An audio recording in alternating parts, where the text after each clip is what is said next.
Allô, bonsoir à tous. Pour être sûr que tout le monde m'entend bien, je vais vous demander de mettre un petit message dans Teams comme quoi Oui, vous c'est avez bon. bien le son. Ben, merci de vous connecter ce soir pour ce nouveau webinaire sur comment réaliser son projet d'innovation. Et donc aujourd'hui, donc c'est pas moi qui présente pour une fois, ça va être Frank Hetman, donc qui était anciennement un coach pour la First Lego League pendant une dizaine d'années, donc professeur de mathématiques et formateur en robotique agréé. Donc il est le président de l'association Robotina et donc il nous fait le plaisir de présenter le sujet aujourd'hui. Voilà, Franck, est-ce que tu peux arriver à partager ton écran? Euh, Alors, et puis, je devrais arriver à faire ça. Bonjour, tout l'écran. ok, Alors, si tout le monde, si on entend, c'est bon. est-ce que tout le monde voit le projet d'innovation? Non, moi j'ai pas le partage d'écran, Franck. Vous ne l'avez pas? Non. Alors, j'ai tout l'écran. Et pourquoi? Voilà, partager. Voilà, très Oh bien. oui, là, on voit quelque chose, ouais. Et là, on voit quelque chose. Ouais, C'est bon? Oui, Bon, bah, parfait. pour moi, c'est bon. Et puis, si jamais il y a un problème côté participant, je vous laisse le notifier sur le chat. Je l'ai en Bon, visu, je peux. OK. Ok, très bien. Bon, Eh ben, alors, écoute, vas-y, Franck, je je te parle. laisse la main. Bon, bonsoir à tout le monde. Donc, le projet d'innovation est d'une part de la First Lego League, donc il n'y a pas que la partie purement robotique. Donc, ce soir, je vais vous parler des attendus, qu'est-ce qui est attendu dans la partie projet d'innovation, comment il faut s'y prendre, comment trouver une problématique, comment on développe une idée et sous quelle forme on peut présenter le projet. J'ai la possibilité de vous présenter quelques exemples parce que surtout je me Ça a été mets l'école? à la place. Oui, Attendez, est-ce que là, j'ai il y les a des micros qui commentaires. sont actifs? Non, c'est bon, j'ai désactivé tous les micros, pardon. Euh, Non, non, vas-y, Franck, pardon, c'était. Donc, j'ai la possibilité de Ouais. vous fournir quelques exemples parce que je suppose parmi vous, il y a des coachs qui font leur première saison First Lego League et la partie projet innovant est toujours un peu compliquée à gérer. Et à quoi ça sert? Quelle est l'influence de ce travail en particulier sur les élèves? J'ai pu mobiliser mes anciens élèves avec lesquels j'ai gardé un très bon contact, qui ont témoigné, un par écrit et l'autre, Maëlle, je ne sais pas si elle est là et nous écoute ce soir, elle voulait absolument écouter le webinaire aussi. Elle m'a fait un enregistrement sonore et donc à la fin, il y a la place aux questions. Donc, comme vous pouvez lire dans le guide Projet Innovation, vous avez en équipe à préparer une présentation engageante pour expliquer le travail. Donc, le but, c'est identifier une problématique qui concerne le monde sous-marin, concevoir une solution innovante, créer un prototype, un concept, une idée, et communiquer tout ça avec quel spécialiste on a travaillé. Quelques idées sont fournies par le guide en flashant ce code. Vous tombez sur le site, bon, certaines sont en anglais, mais vous trouvez sur la FLL internationale des vidéos, vous trouvez des ressources. Donc, je pense aujourd'hui avec Google Traduction, on arrive aussi à les comprendre lorsqu'on n'est pas bilingue en anglais. Ça, c'est quelque chose qui peut servir pour défricher déjà le terrain. Vous avez aussi dans le guide de l'ingénieur qui arrive. Voilà. Quelques explications et conseils à quoi il faut penser. Quelques témoignages des biologistes sous-marins. Tout ça, vous pouvez lire ou faire lire par les élèves, notamment ceux qui n'habitent pas forcément près des côtes. Donc, il y a des régions qui sont un peu plus privilégiées par rapport à ce thème. Je pense notamment à côté atlantique ou méditerranéen, voire presque la Manche. Par contre, ceux qui sont plus au centre, c'est peut-être moins évident. Il est peut-être utile que vous les faites parler les élèves. Faites-les s'asseoir autour d'une table avec une grande feuille. Donnez-leur voilà, un quart d'heure, 20 minutes, et tout ce qui touche le monde sous-marin, ils mettent sur le papier ce qui les intéresse, sur lequel ils veulent se renseigner. Et après, vous essayez de créer des groupes et peut-être il y a une direction qui se dessine. Parfois, ce qui aide aussi, c'est vous, en tant que coach, si vous avez possibilité de faire venir dans votre club ou à l'école des spécialistes de ce domaine du monde sous-marin pour qu'ils parlent de leur métier, de leur travail, leur découverte. Parfois, ça donne aussi des idées. On dit, vous voyez, ça, on peut éventuellement faire. Ça nous intéresse. Je prends un exemple. Qu'on a fait ici à Toulon, on a pu rencontrer l'ancien directeur à la retraite d'Ifremer et qui nous a présenté un petit peu ses travaux de recherche. Et donc, déjà, les jeunes ont trouvé le lien entre le plateau First Lego League avec les différentes stations dessus, les bêtes inconnues, les épaves, etc. Donc, après, si c'est un point particulier qui les heurte, ils disent oui, mais pourquoi ça ne marche pas? Pourquoi on ne connaît pas ce monde-là? À quoi c'est dû? Ben, ça peut amener à des idées qu'il faut ensuite discuter avec des professionnels si possible. Donc, ça peut se faire en direct, ça peut se faire par webinaire, ça peut se faire en allant directement au culot, en écrivant à des universités, Paul, je ne sais pas, biologie maritime ou océanographie, pour poser des questions. Souvent, les experts, les spécialistes sont ouverts à donner un conseil à un groupe de jeunes, notamment qui veulent peut-être plus tard s'orienter vers cela. Donc, développer une solution innovante, c'est noter les idées, les confronter aux avis des experts, comme je viens de le dire.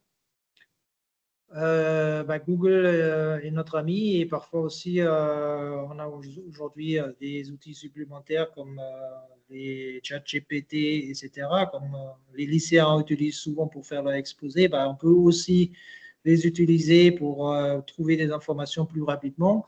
Et après, spécifiquement à une problématique qui s'est peut-être créée entre-temps, affiner.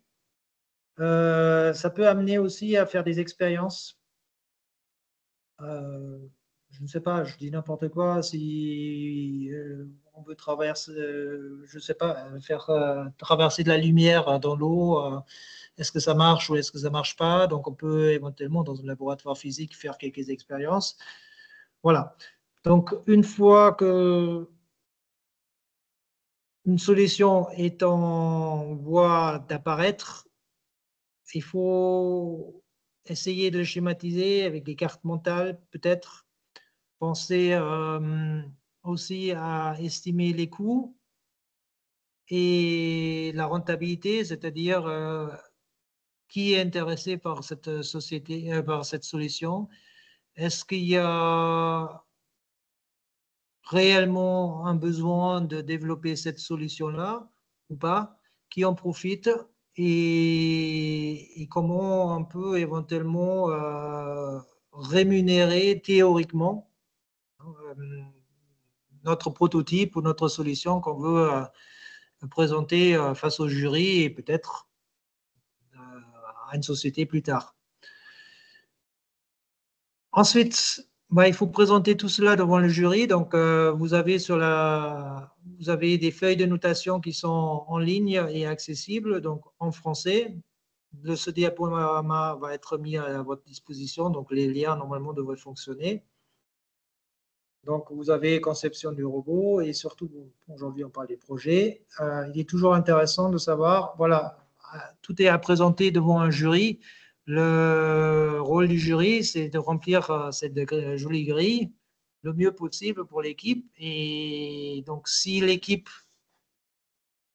est capable de préparer une présentation dans laquelle les jurys se retrouvent facilement pour remplir leurs cases, c'est plus facile pour eux. Ça évite parfois aussi des questions à la fin qui sont très compliquées à gérer. Donc, essayez d'utiliser peut-être cette fiche de notation comme fil rouge dans la conception. Donc, parce que la fiche que vous voyez là est en logique, identifier, c'est le début, concevoir, c'est la deuxième phase, créer, c'est la troisième phase. Quand on crée, ça ne marche pas toujours, donc il faut essayer, modifier, essayer, confronter aux idées.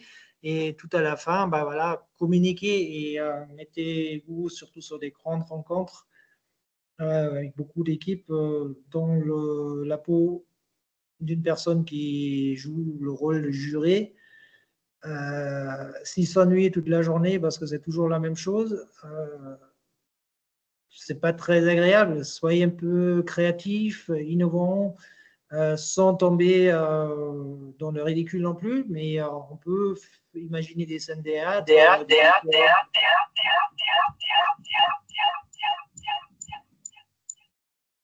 Il y a un problème? Allô? Je pense qu'il y a juste eu un petit écho bizarre, mais c'est tout pour moi. Je D'accord. pense que tu peux reprendre. Donc, ça peut servir comme fil rouge dans la présentation. Donc, soyez original. Ça peut être aussi des costumes, des scénettes qui sont jouées. Tout est possible. Hein. Donc, et ça rend votre présentation un peu unique. Donc, si vous avez un prototype que vous avez élaboré, alors, ne faites pas l'erreur qu'on avait fait avec une ancienne équipe dont j'étais coach.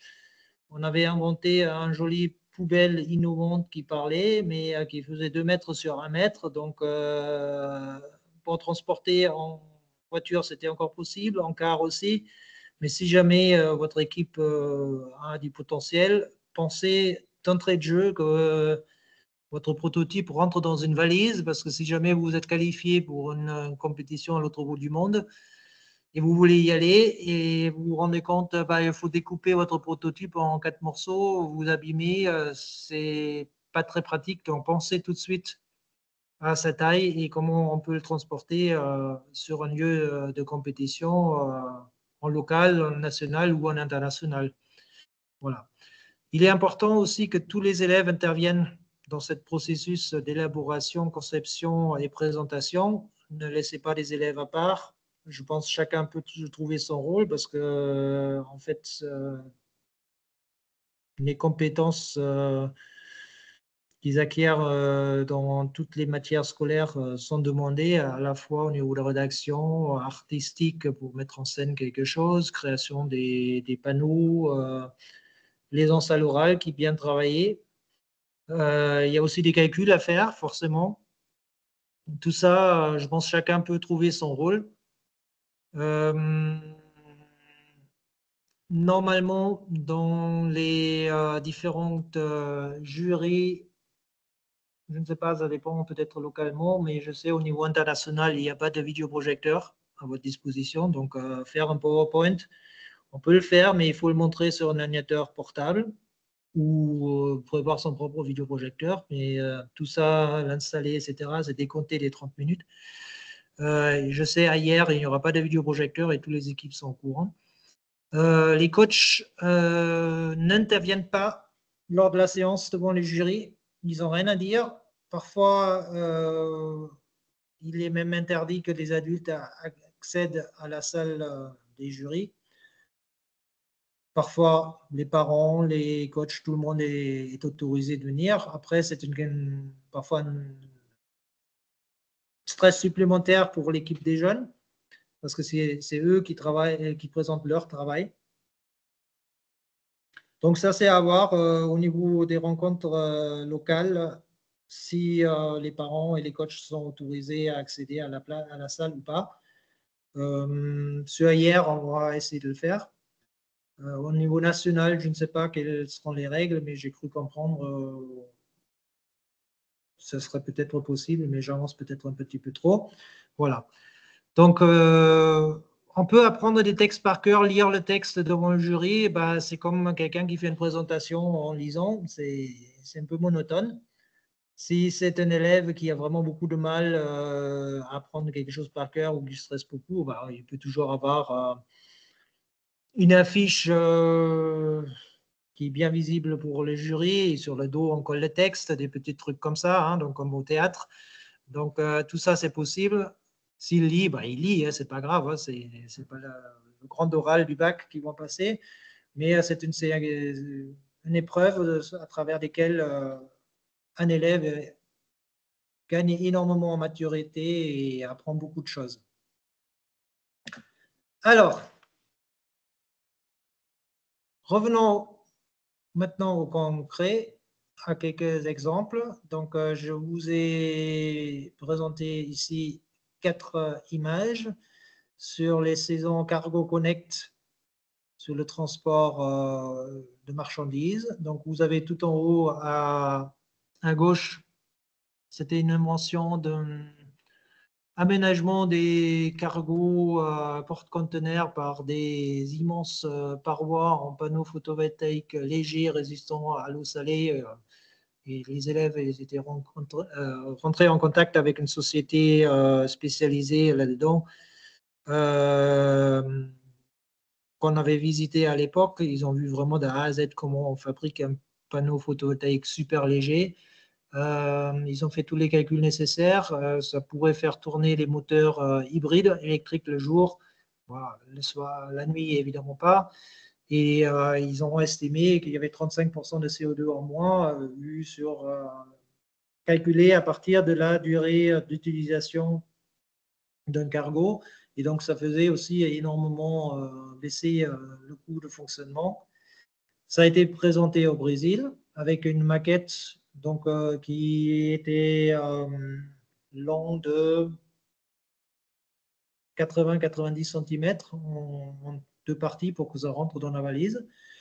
Vous avez à droite une autre maquette, c'était sous forme de panneaux en bois avec des rainures. Derrière, il y avait des bâtons sur lesquels ils ont fixé des drones qui étaient censés intervenir plus rapidement sur le lieu d'accident pour que les organes, les donneurs d'organes prélevés puissent arriver plus rapidement chez le patient qui attend la greffe. Donc, ça a été élaboré en partie avec un directeur d'hôpital à Issoire. Donc, ils l'ont illustré avec une maquette en bois qui sont peints.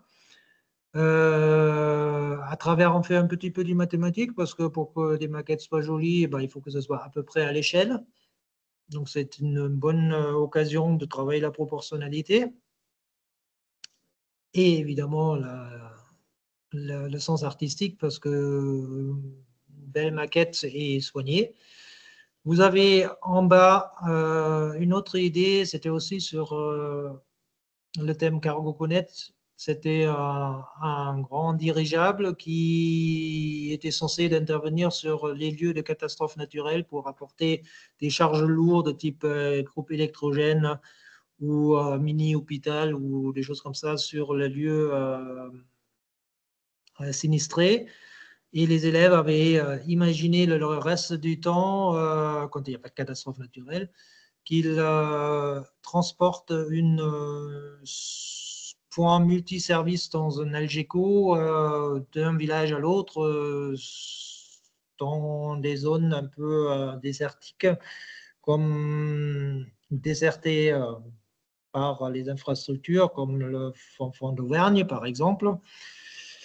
Et la dernière innovation, c'était sur le thème Superpowered. C'était un parasol solaire avec des panneaux photovoltaïques super légers à destination des restaurateurs pour créer à la fois l'ombre et électricité, mais en autoconsommation directe, soit par les clients qui pouvaient charger les batteries des vélos électriques ou le restaurateur qui pourrait faire fonctionner une partie de ces appareillages du restaurant. Ça ne couvrait évidemment pas tous un besoin, mais ça réduisait la facture et on évitait ainsi le stockage de l'énergie dans les batteries. Et pour répondre à la question, mais l'hiver, on fait quoi? Ils ont pensé qu'on pourrait l'utiliser sur les stations de ski où justement ils sont au-dessus des nuages en règle générale, où on peut le rentabiliser davantage. Cette idée a été chiffrée et analysée. Donc, si tous les restaurateurs de France mettaient ça en place, on pourrait économiser l'équivalent de la production d'une demi-centrale nucléaire par an, ce qui était énorme. Et les élèves ont pu représenter la France à Houston. Et là, en discutant avec les Américains, ils ont dit, bah oui, le problème, c'est on a régulièrement des tornades. Et pendant des jours, on n'a pas d'électricité, donc les frigos ne marchent pas, les téléphones ne marchent pas. Et donc, un parasol solaire de ce type-là, pliable, facilement arrangé, ça serait une super solution. Donc voilà, ce sont quelques exemples qu'on peut imaginer et leur mise en scène également. Alors, les impacts sur les élèves. Donc, Raphaël Doré, il a fait 3 ans dans des équipes First Lego League. Il est aujourd'hui en classe préparatoire mathématiques. Donc, il a travaillé notamment dans la saison inter-orbite sur l'espace. Donc, où on a rencontré des spécialistes de la NASA. Il dit que de nombreuses heures de recherche ont été nécessaires pour pouvoir mettre en place la meilleure version de notre idée. Ceci fait au travers de différentes rencontres avec des spécialistes et des experts. Donc, on était au centre spatial à Toulouse. Non, la Cité des Sciences. Non, ce n'est pas la Cité des Sciences, le Centre spatial à Toulouse. On a rencontré l'ingénieur support de Thomas Pesquet, qui était en conférence à l'Université de Clermont-Ferrand. Donc, on a pu discuter avec lui. Cette équipe a eu la possibilité de partir en Uruguay pour représenter la France. Donc là, il fallait tout expliquer en anglais. À l'époque, il était en classe de 3e. Donc, il dit aujourd'hui, l'expérience FLL m'accompagne encore dans ma vie. En effet, si je souhaite faire des études d'ingénieur en pyrotechnique, c'est tout simplement parce que cette saison inter-orbite m'a donné envie de travailler dans le domaine spatial, notamment dans la propulsion des fusées. Et grâce aux rencontres, je me suis rendu compte qu'il était possible qu'un petit Auvergnat comme moi puisse un jour travailler dans une très grande institution comme la NASA ou l'ESA. Donc, il est parti en classe préparatoire. Il est aujourd'hui en 2e année au lycée militaire à Aix et il essaye d'intégrer via le concours mines et ponts l'ENSTA de Bretagne, en Bretagne, et pour se lancer dans son domaine d'intérêt principal, la pyrotechnie. Et donc, vous voyez, je pense que si la First Lego League à l'époque n'était pas là, il aurait certainement envisagé de faire autre chose avec un peu moins de courage. Donc, ça, c'est un bel témoignage comment ce travail d'équipe à travers du projet innovation peut influencer positivement nos jeunes. Il y a une autre participante, c'est Maëlle, qui a fait 3 ans le First Lego League et elle est depuis 2 ans l'arbitre volontaire. Donc, elle a fait un petit enregistrement. J'espère que ça fonctionne bien avec le son. Là, il faut revenir en arrière. Là. Bon. Désolé. On était là.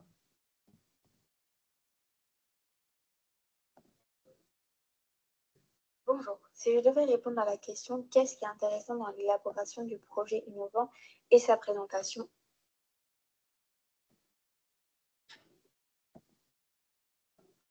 Je dirais simplement que cela nous permet d'apprendre de nouvelles choses, notamment sur les solutions possibles aux problèmes qui touchent actuellement notre société, grâce au choix des thèmes de la First Lego League. De plus, vu que nous le construisons et le présentons en groupe, cela nous permet d'apprendre à travailler en équipe. Sa présentation devant un jury nous donne également la possibilité de nous améliorer sur notre oral et ce qui va avec, par exemple la gestion du stress. Les qualités que nous acquérons durant cette création de projet resteront une chance pour plus tard et pour nos examens futurs, car on aura appris à avoir une meilleure aisance à l'oral, à réaliser des recherches précises, à répondre aux questions, etc. Pour finir, ce projet nous permet de former une vraie solidarité d'équipe et apprendre à s'entraider, tout en formant de nouveaux souvenirs. Donc, vous voyez, hop, je reviens un petit peu en haut. Donc, cette équipe. Bonjour. Alors, si je devais répondre. Désolé. Donc, vous voyez en haut sur l'écran à droite, les élèves avaient créé donc tout un décor pour vraiment que le jury puisse être transporté sur un restaurant, bar au bord de la plage en ayant pris des roll-ups sur lesquels ils avaient mis des photos, un décor de la mer. Et tout au fond à droite, on voit un autre roll-up sur lequel ils ont présenté tout le déroulement de la saison, ce qu'ils ont fait, comment ils ont rencontré, les différentes activités qu'ils ont fait pour pouvoir l'expliquer au jury. Donc, pour ma part, je tiens à remercier Maël, Raphaël et Kevin aussi qui ont témoigné, qui m'ont aidé dans la préparation de ce webinaire. Je pense qu'on peut maintenant ouvrir les micros pour répondre à vos questions.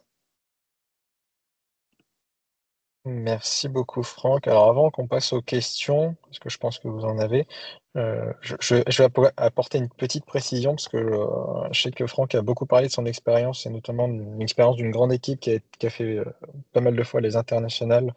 Alors, je sais que dans cette session, il y a beaucoup de nouveaux aussi.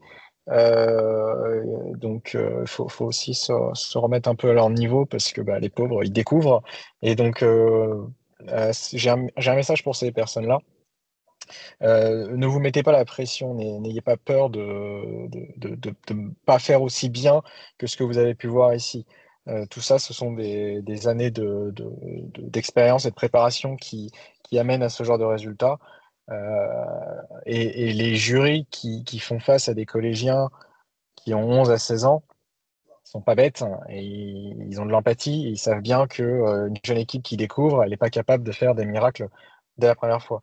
Donc, ce qui compte, c'est surtout comme a dit Franck, hein, de partir de quelque chose, avec des idées, des réflexions, et puis essayer de construire quelque chose pas forcément hyper, voilà, un truc qui va défriser tout le monde. C'est mettre juste quelque chose qui répond aux problèmes posés de manière simple, avec un petit peu de créativité quand même, parce qu'on on juge, il y a une part de la note qui est sur l'originalité. Donc voilà. Oui, vas-y, Franck. Maxime, tu as tout à fait raison. Il faut se dire ce que vous avez vu là, c'était fait dans des conditions, on va dire, optimales. 2 salles entièrement dédiées à la First Lego League avec 11 voire 12 heures de travail par semaine. Donc, il est évident, quand vous débutez, vous avez 1 heure par semaine avec vos élèves, il faut être beaucoup plus modeste. Le but, c'est de rentrer dans une espèce de démarche scientifique, problématique, une analyse et une proposition d'amélioration. Donc, il ne faut pas forcément que ce soit comme vous avez vu. Ça donne des idées, des exemples, comment on peut faire quand on a vraiment beaucoup de capacités, de temps aussi, parce que c'est ça souvent le problème. Et pas se dire, voilà, on est ridicule. Non, il faut Non, même non. il faut une petite dessin, une image, ça peut parfois déjà illustrer une idée et un schéma, un concept, et c'est dans un premier temps largement suffisant. Voilà. C'est pareil pour au niveau du matériel, au niveau de ce que vous apportez sur place. Ne vous mettez pas la pression sur le fait que vous n'avez pas forcément 3 roll-up qui détaillent toute votre démarche, que vous avez une maquette qui marche pas forcément. Le but, c'est de, comme dit Franck, ayez un petit support, avoir un truc sur ordinateur ou à la limite une affiche en A3 qui résume les idées que vous avez eues, d'où vous êtes parti, et puis le résultat final, qu'il marche ou qu'il ne marche pas. À la limite, on s'en fiche qu'il ne marche pas, je vais vous dire. Ce qui nous importe, nous, c'est de voir comment vous êtes arrivé à tout ça. Et c'est ça que la First Lego League va juger avant tout. Donc voilà. C'était bien, Franck, d'avoir partagé la grille de notation du projet. Parce que du coup, si vous savez sur les points sur lesquels vous êtes noté, vous pouvez anticiper à l'avance un petit peu les petites choses à mettre en place. Donc voilà. Bon, moi, j'ai fini de parler. Je ne sais pas si Yves veut ajouter quelque chose. Oui, alors Si... Maxime, je Oui, vais donner vas-y. le positionnement en fait des organisateurs. Donc les consignes sont passées auprès des organisateurs justement pour qu'ils soient bienveillants. Donc il nous arrive d'avoir des équipes qui viennent en soutenance, en présentation de jury et qui disent on n'a pas travaillé ce projet d'innovation. Bien, c'est pas grave. Il existe un temps dans la séquence de cet échange qui permet au jury de poser des questions, de dire, ben voilà, on a 5 minutes, je leur dis, ben, qu'est-ce que vous aurez comme idée? Et ça permet de créer cet échange et aussi cette confiance. Et ce qui est important, c'est la relation qu'il peut y avoir entre bah, des juges qui vont poser des questions sur le projet d'innovation. Et s'ils ont réfléchi un petit peu, à la fin, l'essentiel, c'est que bah, même s'ils n'ont pas travaillé sur le sujet, ils ont encore quelques idées et les juges vont leur dire, bah, voyez, vous avez des éléments sur lesquels vous auriez pu commencer à travailler, aller plus loin, pour que la fois d'après, l'idée, c'est vraiment de les motiver pour que l'année d'après, ils puissent recommencer. On a eu ce cas-là, un jeune qui, bah, ils avaient rien préparé, et puis au retour, il a dit à son prof, bah, vous auriez pu mieux nous préparer. Et dès le début de cette année, il a dit à ses camarades, bon, il faut qu'on travaille sur ce projet d'innovation parce que c'est quelque chose qui est attendu. Donc, ça n'est pas grave de ne pas le faire une première année pour des raisons logistiques, d'organisation, mais emmenez-les quand même en compétition. Les juges sont là pour les aider, les accompagner et leur expliquer.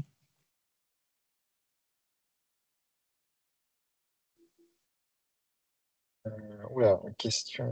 Mais merci Yves déjà. Et je viens de voir la question de Astrid. Qu'est-ce que. Euh, c'est pas facile à répondre comme ça du tac au tac. Alors, la question a été posée au niveau de la FLL, chez Lego. Il n'y a pas de Ok. hors-sujet. Il n'existe pas de hors-sujet. Quand on regarde la grille d'évaluation, effectivement, il y a un thème qui est donné, il y a un cadre qui est donné, mais les jeunes, ils vont être évalués sur ce qu'ils vont faire et c'est ce qu'ils ont fait comme travail. Donc, on ne pénalisera pas des jeunes parce qu'on considérera que c'est hors sujet. Ça peut être pas forcément dans le sujet, mais dès lors qu'ils ont travaillé sur une problématique, ils ont rencontré des professionnels, ils ont trouvé une problématique, ils ont trouvé des solutions, ils ont itéré leurs solutions, ils ont communiqué leurs solutions. Ils répondent, et d'ailleurs, quand vous regardez la grille, il est écrit nulle part qu'il faut pile poil rentrer dans tel sujet ou dans tel sujet. D'accord? Donc, le thème sert de guide, mais il faut garder l'esprit, c'est le travail réalisé dans la démarche qui est demandée.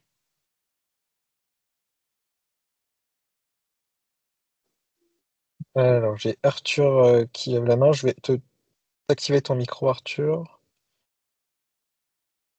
Normalement, ça doit être bon. Oui, vous m'entendez? Oui, Ah oui, très bien. Bonsoir. J'ai une question donc, pour Franck ou d'autres oui. personnes. Enfin, c'est que dans votre expérience, c'est la rencontre avec l'expert, c'est mieux de le faire ça avant ou après? Enfin, avant ou après. Donc, c'est que on est en phase de choisir un sujet. Moi, personnellement, j'ai identifié quelques experts que j'aime bien que les enfants qui la rencontrent. Je n'ai pas encore fixé le rendez-vous. Donc, selon vous, c'est mieux que les enfants qui commencent à réfléchir parce que derrière les enfants, ils ont leurs idées, donc ça peut aller très rapidement donc, sur des sujets. Donc, j'aime pas que l'expert il dise non, ça marche pas du tout. Bon, est-ce que c'est mieux de le guider un petit peu au début ou c'est, enfin, selon votre expérience, où on laisse les enfants d'aller donc dans tous les sens et puis probablement avec des échanges avec l'expert qui peut l'éclairer un peu plus tard. Alors, pour répondre à votre question, si vous avez le choix de la date d'intervention, je préconise de le faire au départ. D'accord. Pour deux raisons. Premièrement, ça permet avec l'expert et les élèves peut-être de tourner l'idée, si c'est une idée des élèves qui n'est pas réalisable ou pas réaliste, peut-être la détourner un petit peu pour que ça devienne un peu plus réaliste, première chose. Deuxièmement, un expert au début qui se lance dans ce projet-là, il est fort probable qu'il connaît un copain ou une copine, un autre expert qui intervient par la suite. Donc, c'est un peu effet boule de neige, ce qui permet après pour les élèves d'enrichir leur expérience à la fois avec d'autres personnes ou carrément pour aller sur le terrain, voir visiter une entreprise qui est peut-être pas forcément 100% dans la problématique qu'ils veulent analyser, mais qui peut quand même enrichir leur horizon et découvrir d'autres professions, parce que ça aussi, c'est le but à travers de ce travail de projet innovant, c'est ouvrir les jeunes au monde des entreprises qui ne restent pas juste à l'école. D'accord. Merci beaucoup. Je vous en prie.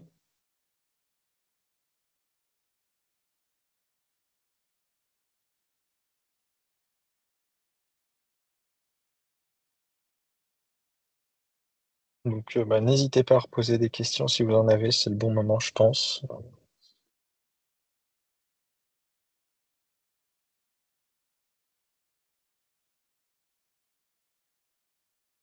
Pas de questions? Non.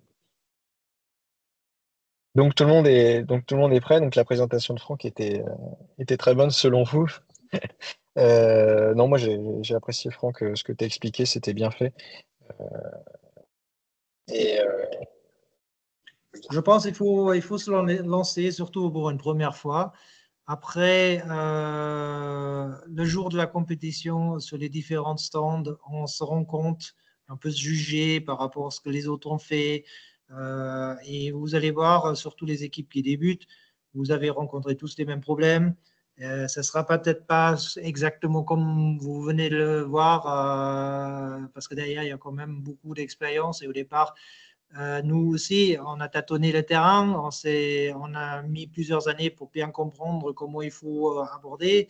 Et comme je l'ai dit, tout est une question aussi combien de temps vous disposez et où vous habitez. Je sais ici dans la région autour d'hier, la mer n'est pas loin, il y a des entreprises spécialisées, des parcs nationaux qui ont avec leur personnel à disposition. C'est plus facile de rentrer en contact. Je m'imagine quelqu'un qui habite en Limousin, autour de Lyon ou même à Paris, c'est peut-être pas si évident que ça. Donc, faites des recherches, présentez quelque chose qui a montré ce que vous avez fait, les spécialistes que vous avez rencontrés, et c'est déjà très bien pour une première année.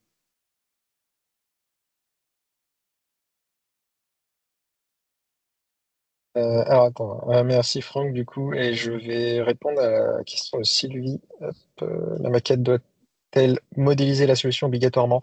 Non, hein, elle modélise, elle est pas, enfin, on dit la solution.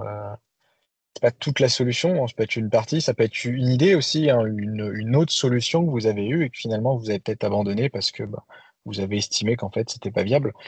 Encore une fois, ce qui est important, et Yves l'a dit, c'était de juger le travail des enfants, des collégiens. Donc modéliser une maquette qui peut donner du concret à votre présentation, à votre sujet. Après, Oui, est-ce que ça peut c'est la être à solution dessin, finale? ouais, ça Voilà, peut est-ce être que à c'est la dessin, comme solution le finale ou montrait pas? Non. Franck. Mais ça peut être Hmm. aussi une structure en Lego. Il y en a qui fabriquent des prototypes en Lego, parce qu'ils sont dans l'univers Lego, Hmm. donc ils l'inventent. Après, des élèves plus grands, en techno, collège, ils fabriquent des choses un petit peu plus évoluées, mais il y a pas de règle. L'essentiel, c'est d'être capable de le restituer et de montrer des choses pour que le juge en face puisse apprécier le travail qui a été fait, quelle forme ça va prendre.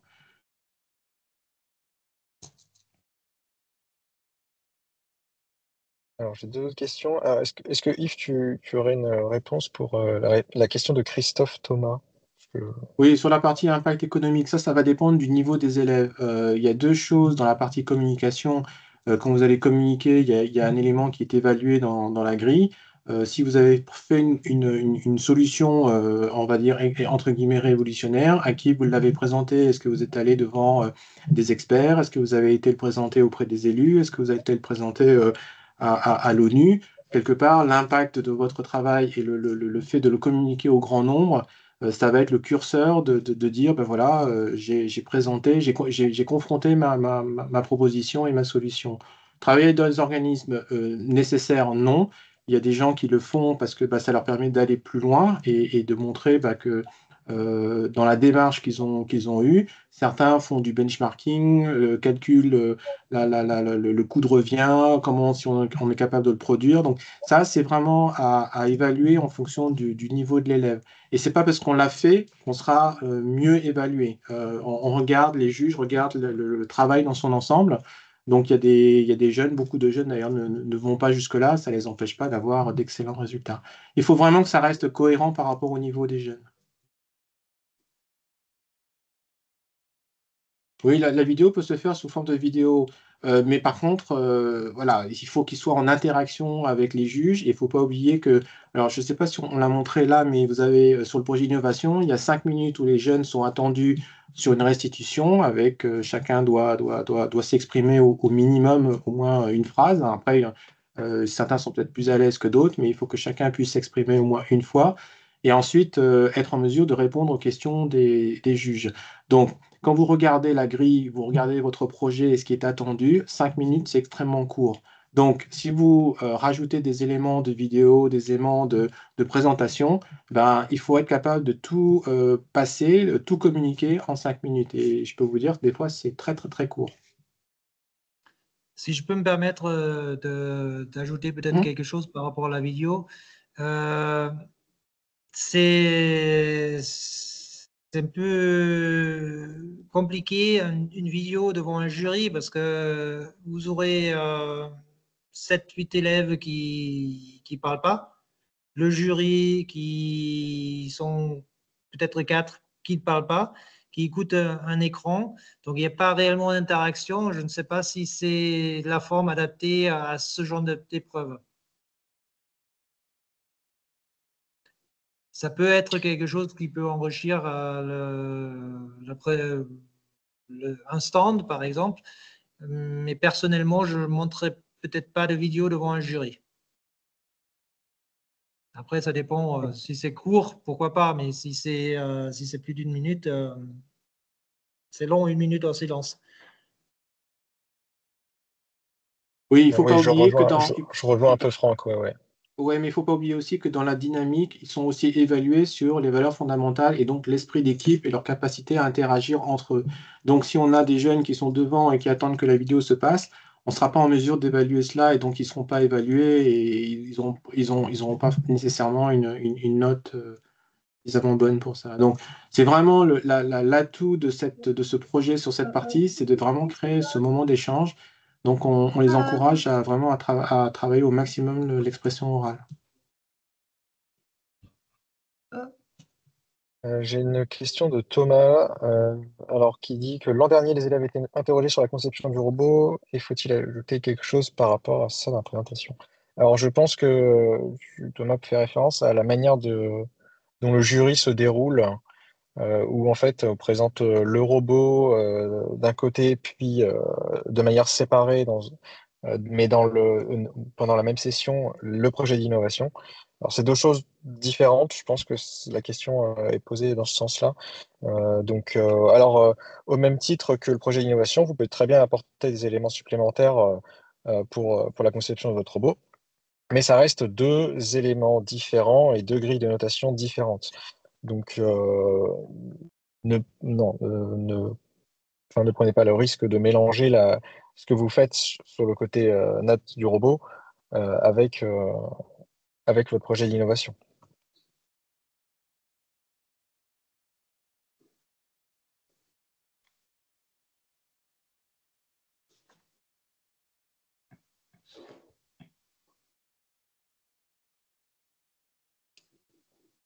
Bon, je crois que... Est-ce que d'autres personnes auraient encore des questions? Maxime, de toute façon, tu as le diaporama dans ta position, donc Ouais. je suppose que tu vas le partager avec C'est les ça, intéressés via le site ou où est-ce qu'ils peuvent trouver le diaporama? Alors le diaporama, je peux toujours l'envoyer par mail, c'est pas un fichier lourd, donc c'est simple. La vidéo, c'est plus compliqué, c'est un fichier qui est beaucoup plus lourd, donc le mieux, c'est de pouvoir le partager sur Internet. Je vais m'occuper d'envoyer la présentation par mail au moins, pour que les personnes ne perdent pas de temps si elles ont Après besoin la vidéo, tu peux de l'intégrer reparcourir. via le lien de YouTube, hein, Oui, oui, oui, à part. ouais, ça, on est on travaille dessus aussi, là-dessus, de notre côté. Euh, bon. Voilà. Si personne d'autre n'a de questions ou de Alors là, il y remarques, a Sylvie qui ah, pose une question. Avez-vous des pistes pour les spécialistes? des pistes pour les spécialistes, c'est-à-dire les équipes qui ont de l'expert. Non, je comprends pas. Des pistes pour les spécialistes dans le sens, Sylvie, dans le sens une équipe avancée, une équipe qui a de l'expérience. Ça doit être les experts, non? Ou les experts Ah de. oui, pour trouver les experts, d'accord. Oui, Les l'organisme à organismes à contacter, contacter, d'accord. les Ok, oui. organismes, ça va dépendre des thématiques. C'est-à-dire que si vous travaillez sur la transmission sur la biodiversité, sur la température, voilà, si on est sur la biodiversité, on va chercher des biologistes. Si on travaille sur des drones et des capacités donc on est plus sur du génie, faire de la mécanique ou d'électronique. Voilà, ça va vraiment dépendre des sujets.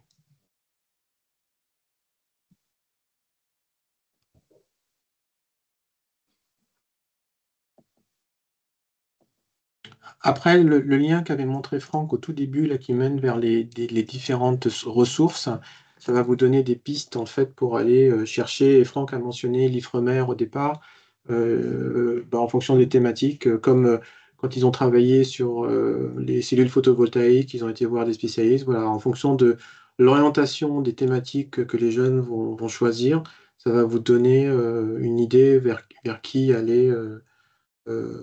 Questionner et rechercher des informations. Alors en France, il y a une comité France Océan. Si on tape ça sur Internet, parce que l'océan, c'est un sujet très important pour la France. Comité France Océan, si vous tapez ça sur Internet, je pense qu'on peut trouver quelque chose. Après, il y a aussi Corimer, Corimer, la coopération État-filière du service de l'ingénierie. Je crois qu'on a perdu Franck.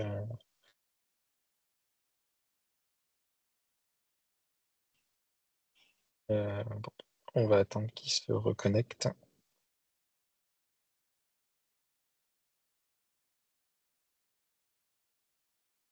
Allô Franck?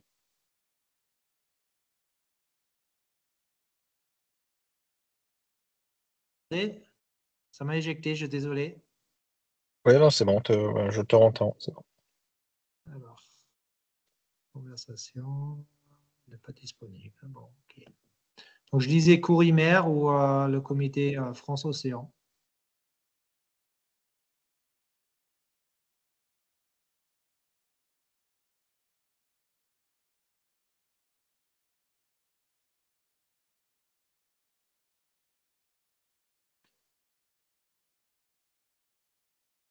Ok. Ok. Alors, s'il n'y a pas d'autres questions, j'ai un autre rendez-vous. Je dirai au revoir à tout le monde. Bon courage. J'espère avoir répondu aux attentes. Voilà. Et puis pour les personnes, si vous avez d'autres questions, d'autres interrogations, surtout n'hésitez pas à rencontrer Maxime, moi ou Caroline. On est là aussi pour vous accompagner dans la compréhension d'un projet qui, quand on démarre, peut être complexe, que ce soit sur le projet d'innovation, sur le fonctionnement, sur la conception. Et puis on a beaucoup de gens en France qui sont aussi expérimentés, vers lesquels on peut vous relayer à proximité pour qu'ils puissent aussi vous aider. Donc Ne restez pas bloqués. Merci Franck. Merci à vous tous. Merci J'apprécie Maxime. beaucoup vos centaines de merci. Merci. Bonne soirée à tout le monde. Merci. Très bon week-end. Au Au revoir. revoir. Bon week-end.